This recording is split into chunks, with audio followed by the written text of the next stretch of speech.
All right, folks, welcome everybody to the center stage for AI Expo 2024 for National Competitiveness. All right, folks, to the stage right now. We are super excited for the discussion of tech, ambition, and the competition. Coming to the stage is the president and CEO of Special Competitive Studies Project, Ylli Bajraktari, and the CEO of Google Public Sector, Karen Dahut. Hi, Good morning. Good morning. Good morning. can everybody hear us? Um, well, thank you so much for coming. I know there's a lot going on, and I appreciate everyone's time for joining my conversation with Karen. Yes. Karen is a good friend of mine, so we wanted to make this conversation lively and interesting. So, Karen, you're a retired Navy officer, and now you're working at Google. But my question to you is, for the first time in our history, we have a situation in which innovation is happening in private sector. And yet, this technology is not widely available for a man and woman in uniform, something you have known from your past. So tell me, what do you think is this happening? Why is this happening? Well, you just jumped right into it, Ylli. And first of all, thanks for being here. And congratulations to you for an amazing event. It's spectacular. I'm super proud of my time in the Navy. When I think about when I was in the Navy and what technology was accessible, if you were on board ship, you could download one email every 2 minutes. And that technology has changed, but it's not a whole lot better than that today. And so in our country, 9 of the 10 largest technology companies were born. The founders were born here, and they founded these amazing technology companies. Our belief at Google is that every person in government, military member, soldier, sailor, airman, Marines, should have access to these world-class technologies. And so I can imagine a day, for example, where every ship that's deployed has its own private cloud running on it and has all of that compute power and AI and generative AI available to its members. So I'm super excited about what we're doing at Google, but more importantly, excited about all of these private sector companies that are bringing their technology, their innovation, their ideas to bear on the public sector mission. No, I couldn't agree more, Karen. You touched upon something, but as you know, this requires leadership. So why do leaders in government and private sector have to think big about technology, big about AI? Yeah. First of all, I think leadership is important regardless of whether it's about AI or technology. Just the raw leadership capabilities are super important. I tend to think of leadership in this dimension. First, it's somebody that is at ease with uncertainty. Secondly, it is somebody that builds an environment and inspires a culture of ideation and new ideas thrive. And so nowhere is that more true and more necessary than in the application of technology and AI to the public sector mission. I think that leadership has always been about de-risking the environment for your employees so they can bring their best selves to work. I work at Google. I've only been there a year and a half, but it is the most amazing company. And it's a great example of where leadership, ambition, and innovation really thrives. The founders of Google had a couple of very simple ideas. The first is that we relish the idea of taking on the impossible. And secondly, we really believe in the idea of disruption, not incremental change, but disruption. And so when you think about Google and billions of searches every day on Google search and 500 hours of YouTube video uploaded every minute we're sitting here, thousands of miles driven with Google Maps each and every day, we had to build infrastructure, we had to build chips, we had to build, specific data centers to build the efficiency and the effectiveness. And so this idea of being really bold in your thinking, inspiring risk-taking in your employees and allowing them to thrive, never been more important across government. And I think we have the power to do it. We just have to enable it. No, I agree with you, Karen.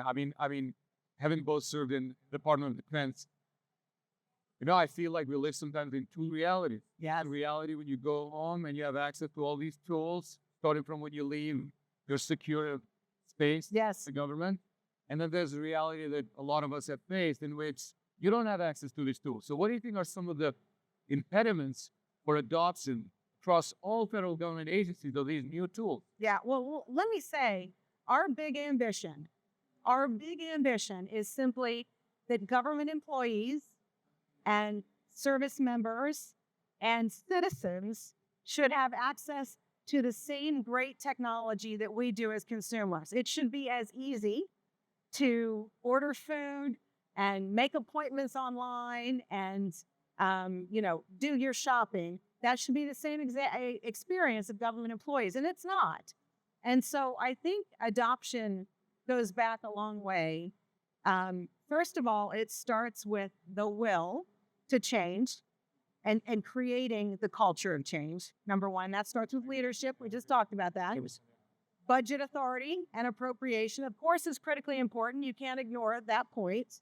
And the third thing is really about imagination. I think sometimes in government, we lack the imagination of what technology could do to change the manner in which you execute. So what we're talking about, something very simple, the idea of assistive agents. Every employee in government should have access to an assistive agent. That assistive agent can help them do their job more effectively, can help them find information more simply, can help them access the broader institutional understanding and knowledge more simply to make them more productive. The same is true for citizens. We believe a day is not too far in the distant future where citizens can very simply interact with their government in their language in a way that suits them. I'll give you an example, and then I'll stop talking. No, please. During the pandemic, New York State came to us. They had a significant backlog of labor unemployment claims. And of course, people needed to get paid. They weren't getting paid, and they were getting super frustrated. We built a simple generative AI adaptive assistant to be able to allow state employees to engage with their government in a way that allowed them to ask simple questions, get simple answers, apply for benefits, and get benefits. The assistant agent dealt with 80% of the questions. The 20% that were a little more difficult or challenging, those were dealt with by real live people, and it allowed them to up-level what they were capable of doing. I think that same experience is true. For example, with the IRS, there comes a day when you can engage with the IRS in your natural language. I think that's super exciting. No, I mean, I think when you make real-world examples, that's how you can, you can talk all day long about ChatGPT. Yes. Gemini. Yes. Obviously, I use it a lot. Good, I'm glad. Oh, no, I mean, thanks to the friends I know at Google, I have access to the most advanced models, and they're really, really good. Not to brag about that, but I honestly think when you use kind of examples on how does that change everyday job of somebody that works in federal government, yes, that is a completely different way. Well, because I think there's a fear factor, right, of the unknown. I think you talk about adoption, and you asked about that. Part of it is the fear factor of, I don't know what that technology does, so I'm going to stay away. And I think the more we can lean into teaching and educating and showing what it can do, I think the more power there will be in adoption. And to your point about education, I know Google puts a lot of emphasis in reskilling and retraining government workers. Can you expand a little bit on that? Because of course, as we transition to new technologies, it's important to reskill, retrain, and maintain the current workforce you have. Because then, as you said, people get nervous. They think machines are going to replace humans. But the future is going to be some combination of human and machine teaming. Yes. Doing a much better and more productive work. That's right. That's right. So, to your point, upskilling is one element of education. There's also just introduction of concepts, a level of training and understanding to get people more comfortable with it. And then there's real training in how do you produce AI models and develop AI models. We cover the full gamut and talk about an industry that's being disrupted, education. Of course, we have Google for Government, which trains people K through 12 and higher education institutions. We do the full gamut of AI training and technology training there. But education is changing so rapidly. So much of it is personalized education now and on-demand education. And the power of that is you can reach individuals where they are at that moment.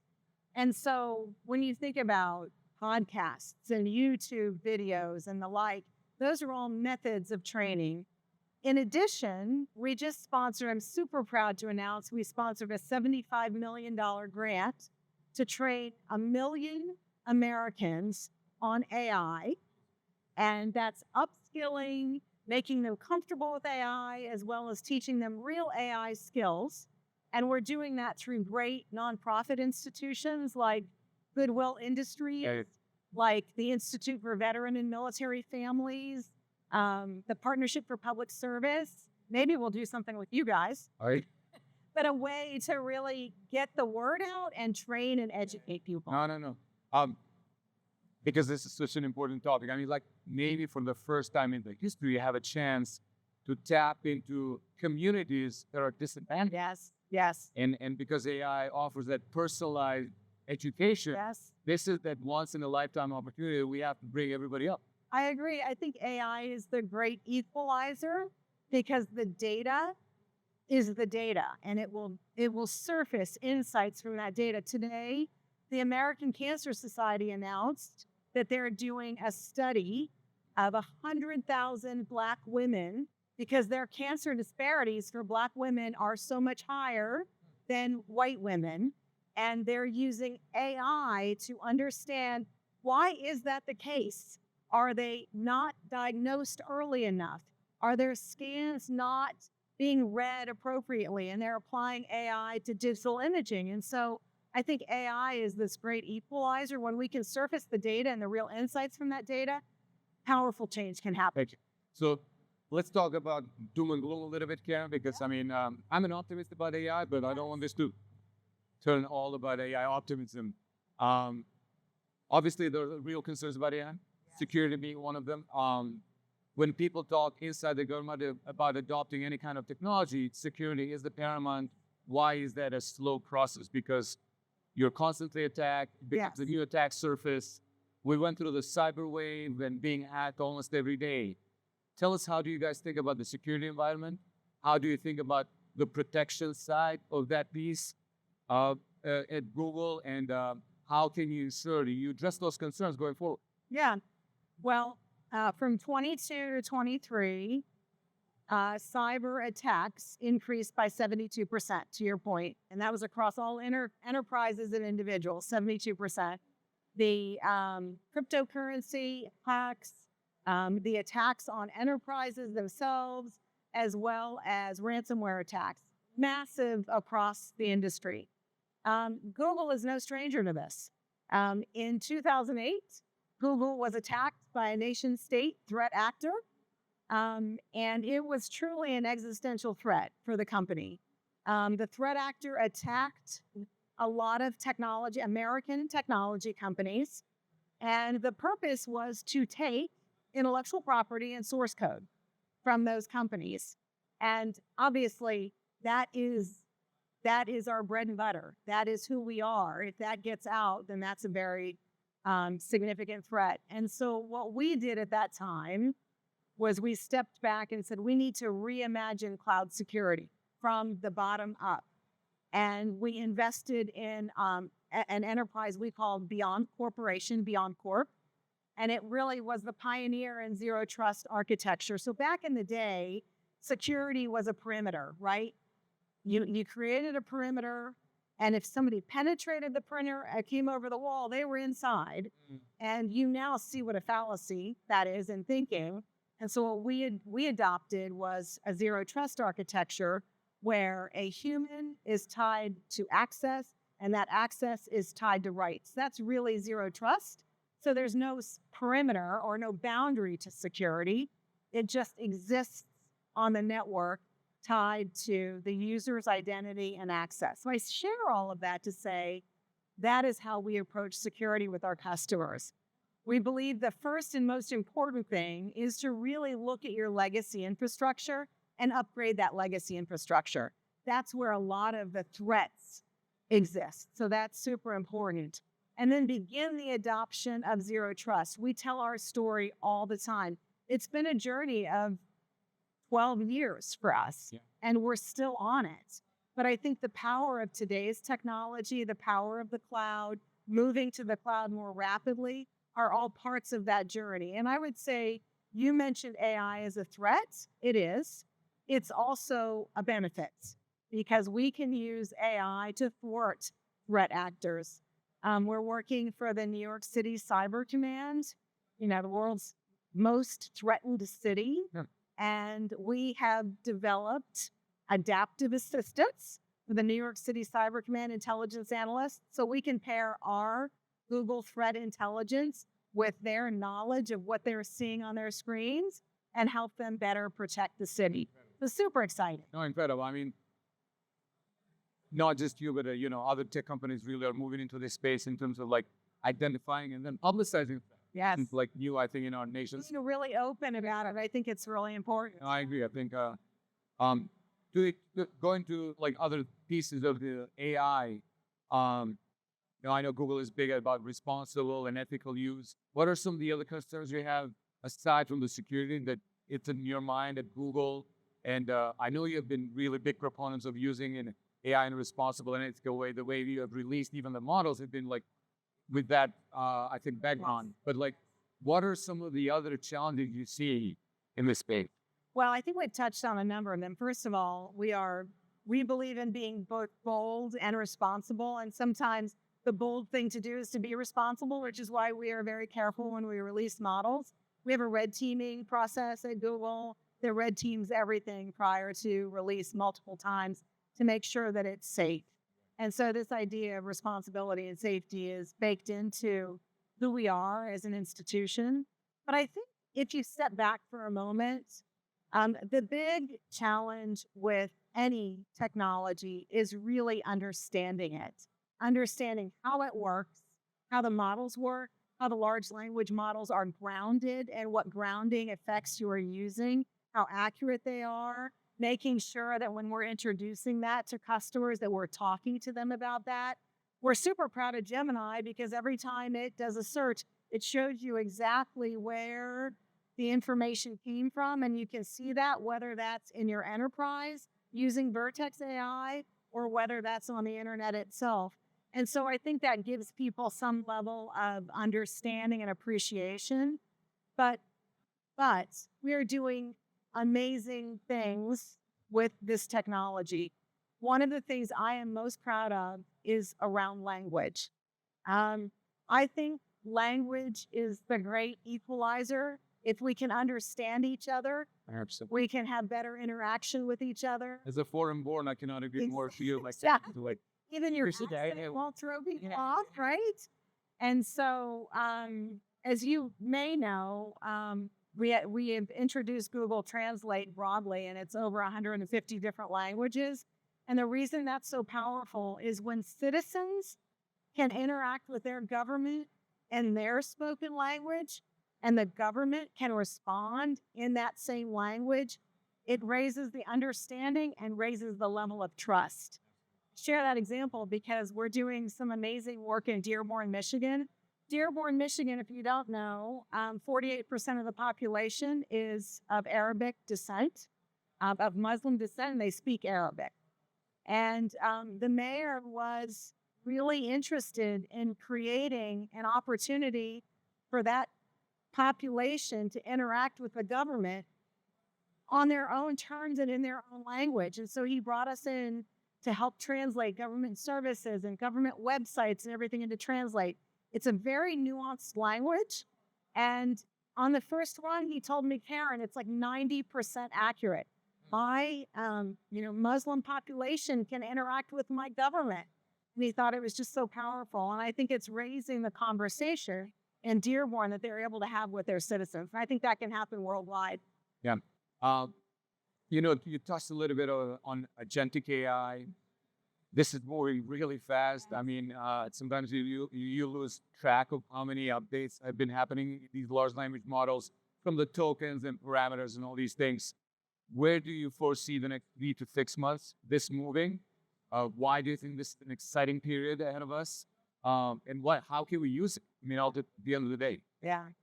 So think about this. This is a really interesting statistic. The first commercial smartphone was introduced in 1994. Think about where we are 30 years later. Nobody would imagine, I don't have my cell phone on me, but nobody would imagine we'd have a little computer in our pocket, right? That's able to compute and do all of the things that it can do. We are in the early stages of AI, very early stages of AI. So the only limiting factor to us about what AI can do is our own imagination. A survey conducted by IBM in 2023 said that 38% of all large institutions are already adopting some type of generative AI, probably in worker productivity and automating processes and things like that. Another 40% said that they are going to be adopting it. They're making plans. So that's almost 80% of large enterprises that are already using or planning to use AI. So in finance, in healthcare, in logistics, in manufacturing, the foundation for those businesses and those industries are AI, because autonomy is driven by AI. Robotics is driven by AI. Big data and data insights driven by AI. So I think only our imagination will challenge us, and our opportunity is to really figure out how to use this technology in our day-to-day lives and just start, just begin. Look, I mean, we talked about some of the challenges, and I think in the next 3 to 6 months, most of the democratic world is going to go through elections. And I know you have done an incredible job of using AI to detect deep fakes and all these things. Yes. I've heard statistics from other Google officials, but we want to just address a little bit, because I think a lot of work has gone in that space in how do you do content authentication and all the other challenges we're going to have going forward. Well, I mean, look, I think the reality is when we talk about cyber attacks, this is just another type of attack, right? Misinformation and making sure that we are validating and certifying certain types of data and certain types of information. Just yesterday, Google announced Google Cloud's Global Threat Intelligence Platform. It's the combination of Mandiant's threat intelligence and Google's threat assessment group, putting that together to really do the kind of deep work that needs to be done to understand misinformation. Where are those threats coming from? To understand deep fakes, how to show it's a deep fake, how to demonstrate that to the public and make them more comfortable with understanding what is real and what isn't real. So I think there's a tremendous opportunity here, but I think it starts with understanding. It really does start with understanding what this technology is. No, I agree. And I think civic education will also be a critical role going forward. I mean, Taiwan had elections in January, and the way they addressed all these challenges was something that I think most of us should learn in the democratic world, clearly calling it out, labeling, and all these things. Yes. And the challenges they have, given who their neighbor is, I think Taiwan and Ukraine are the two most cyber attack countries in the world. Yes. So that's amazing that I think how we prepare going forward, because I think our adversaries are looking at our elections and democratic world election as a once in a lifetime opportunity. How is SCSP thinking about that? Ylli, how are you thinking about that with the election coming up, and what are you planning to do? Yeah, so I mean, look, we have been focused always on calling out the adversary's intent. Yes. Because I think there's still not a clear-eyed view about what do they want, how they plan to achieve it, and what are the means they use to either go after our social cookies and increase, political polarization. I still think, and there are so many good initiatives. We have TruePic right there. Yes. They have a booth right there. and they have a tremendous C2PA, Yes. and I know Google also recently joined Tupica, I think, Yes. coalition. So there's so many efforts now. There's so many companies actually working in this space to label, to do content provenance and authentication. So I'm an optimist about these issues, but our adversary also learns fast and they adopt. So we just constantly have to be both on the defensive side, but also be proactive and, bringing the clear picture to our citizens about what the real threats are. There's so much. I mean, I agree with your optimism. There's so much to be optimistic about. I mentioned this statistic earlier, but just sit back and think about 9 of the world's 10 largest, most sophisticated technology companies by size, revenue, market cap were founded in the U.S. That should give us such comfort knowing that we are creating founders and technologists, and those people are going to continue to change the world. We have a couple of minutes left but I wanted to ask you, what was your wow moment when you used these models? Like when you said, because I have mine, honestly, but like, I wanted to hear yours when you first time prompted something and you were like, oh, I didn't expect that. Well, I was using Gemini, actually. I mean, I've used all of them. I've used ChatGPT, all of them. And I was using Gemini, and I was trying to ask it to write a birthday card for my father, who's going to be 92 next week. And I said, just write it about it. I told him my dad's name. That was it. You could not, but my dad is an immigrant from Italy. He came over when he was 6 years old. They talked about the ship he came over on. They had a picture, Gemini had a picture of the boat that he came over on. And it talked about his growing up in Western Pennsylvania, which indeed he did. I mean, I didn't even know all of this information was out there about my dad, but it wrote this magnificent birthday card about the 9 decades of his life. It was extraordinary for me, and it was really eye-opening. And it was multimodal because it was Gemini. That was cool. So. No, for me, I'll tell you a funny story because my mom came to visit from Kosovo, and when she left, I asked Gemini, hey, write me a cheesy poem about mom leaving you alone and you don't have food anymore to eat and stuff like that. And it wrote in Albanian, talking about multi-language, the best poem. And I sent it to her. She didn't believe that, obviously, but I just thought it was funny because it was such a nice poem. Yes, that's great. And that's what I recommend to everybody. Just use it. Try it out. Try it out, play it. It's awesome. Kenny, it's been a pleasure to have you. Thank you so much for being here. So great. Thank you so much for the audience for being here. Please enjoy the next 2 days of tremendous conversations like this. But Congratulations. Thank you for that service, Cam. Of course. And we look forward to continuing. Thank you, Ylli. Thank you all. Thank you.